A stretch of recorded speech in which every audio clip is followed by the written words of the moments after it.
Salut, on se retrouve aujourd'hui pour un nouveau tuto. Un tour très simple à faire avec du matériel que tout le monde a chez soi. Pas de carte cette fois-ci, on va changer un petit peu. Donc je vous laisse tout de suite avec la démonstration et ensuite on passe aux explications.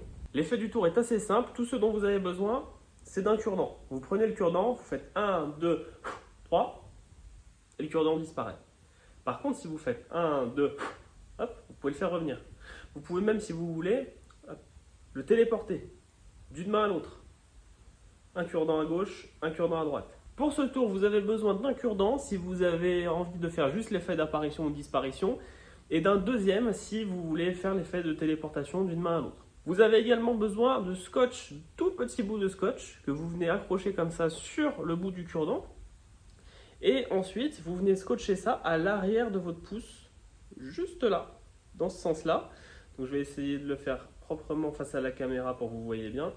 Hop, on vient scotcher ça sur le pouce au niveau de l'ongle. Voilà. Comme ceci pour avoir le cure-dent en fait le long du pouce. Et en fait, tout ce qu'il vous reste à faire, c'est d'ouvrir ou de fermer la main pour le faire apparaître et le faire disparaître. Donc vous le tenez comme ceci dans votre main. Vous comptez jusqu'à 3. 1, 2, 3. Et vous ouvrez la main pour qu'il repasse derrière le pouce et qu'il disparaisse pour le spectateur. Et hop, on le fait revenir. Hop, on le fait disparaître, hop, on le fait revenir, hop, on le fait disparaître. Et pour l'effet de téléportation, vous avez besoin d'un deuxième cure-dent, exactement pareil, que vous allez accrocher à l'arrière du deuxième pouce. C'est vachement plus dur à faire quand il y en a un qui est déjà pris. Hop. Comme ça, voilà. On accroche ça à l'arrière du deuxième pouce. Et là, vous pouvez le faire hop, avec deux cure-dents, ou alors faire hop, l'effet de téléportation, comme dans la démonstration.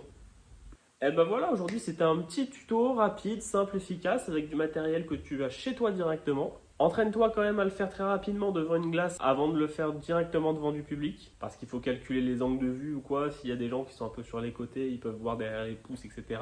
Mais en soi, ça ne demande pas non plus un entraînement de dingue, donc tout le monde peut y arriver. En tout cas, j'espère que ça t'a plu et je te dis à demain!